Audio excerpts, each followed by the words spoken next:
అందరికీ శనార్థి. ఇవాళ అయితే మంచి మంచి ముచ్చట్లు పట్టుకొచ్చిన షురి చేద్దాం పాండ్రి. మరోసారి మృణాల్ ఠాగూర్ చిక్కుల్లో పడ్డదుల్లా.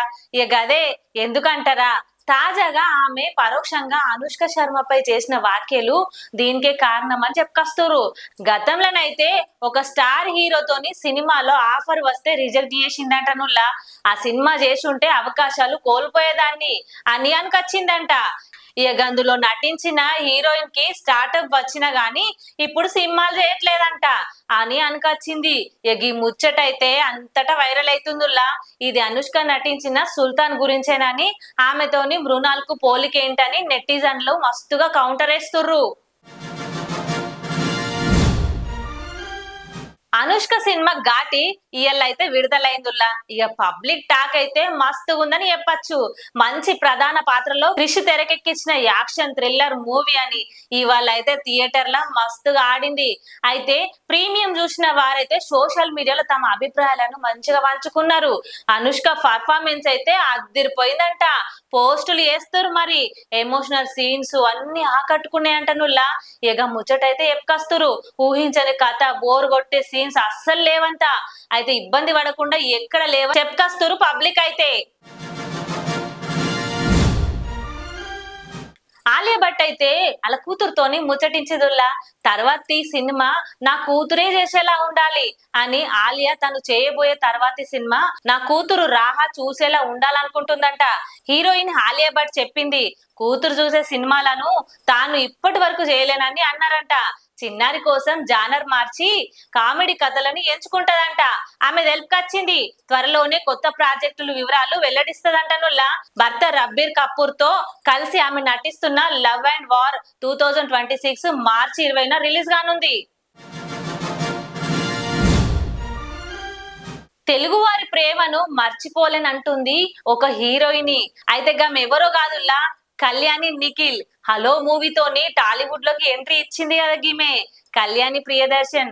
ఆ తరువాత తెలుగులో పెద్ద సినిమాలు అంతగా చెయ్యలేదు గాని కొత్త లోక మూవీ సక్సెస్ తోని ఆమె పేరైతే మొత్తం మారి మోపోతుందిలా. మంచి కథ దొరికితే తెలుగులో కూడా వేస్తానని చెప్పుకొచ్చింది. అయితే సక్సెస్ మీట్ లో కళ్యాణి చెప్పింది ఈ ముచ్చట. అయితే తన మొదటి సినిమా ప్రేక్షకులు తెలుగు వారేనని అనుకొచ్చింది. వారి ప్రేమను ఎప్పటికీ మర్చిపోలేనని అని చెప్పుకుంది. అయితే తెలుగులా కొత్త లోక సినిమాను మంచిగా హిట్ కొట్టిరంట తెలుగు అభిమానులు. ఇక అందరికైతే ధన్యవాదాలు చెప్పుకొచ్చింది. అనుష్క ఘాటి సినిమా అయితే రిలీజ్ అయింది, మంచిగానే టాక్ నడుస్తుంది. కానీ ముందుగానే ఆమెకు వార్నింగ్ ఇచ్చిరంట. క్రిష్ కాంబినేషన్ లో ఈ సినిమా వేసిర్రు. అయితే విడుదలకు ముందే మస్తుగా ఊహించని పరిణామం ఎదురైందంటనుల్లా. వాళ్ళు సినిమాల్లో సీన్ల పైన ఈగల్ టీమ్ అభ్యంతరం వ్యక్తం చేసిర్రు. గంజాయితో కూడిన సీన్లు ఉన్నాయంట. మేకర్స్ కి ఈ విషయంలో జాగ్రత్త ఉండాలని వాళ్ళు చెప్పుకొచ్చిర్రు. ఎన్డీపీఎస్ యాక్ట్ కింద నిబంధనలు ఉల్లంఘిస్తే చర్యలు తప్పవని గట్టిగా చెప్పిర్రంట గలకి.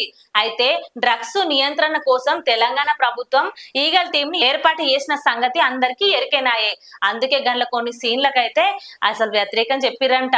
ఇక అట్లుండదని చెప్పి మార్చిర్రు. దేశంలోనే ఇది ఒక బ్రాండ్. 1/2 మనలో చాలా మందికి సుపరిచితమైన ఆర్మనీ దుస్తులు బ్రాండ్ అందరికి తెలిసేగానుల్లా. అయితే గది ఎవరు, జార్జియో ఆర్మనీ మస్తు వేసుకొచ్చిండు. గాయనైతే పాపం జీవిడ్చిండు ఇటలీలా. 1995లో ఆర్మనీ దుస్తులు పార్ట్నర్ సెర్జియోతో కలిసి గులాబీ మెన్స్ వేర్ దుకాణాన్ని తెరిచిండు.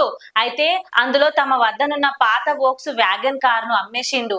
వ్యాపారం బాగా నడవడంతో ఏడాదికి మహిళల దుస్తులను కూడా మంచిగానే విక్రయించడం ప్రారంభించిండులా.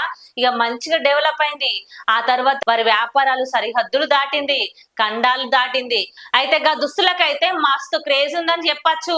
ఇప్పుడు మొత్తం మోడల్స్ అంతా గవే వేసుకుంటారాయే. ఇక గట్లుంది పాపం గైన జీవిడ్చిండుల్లా.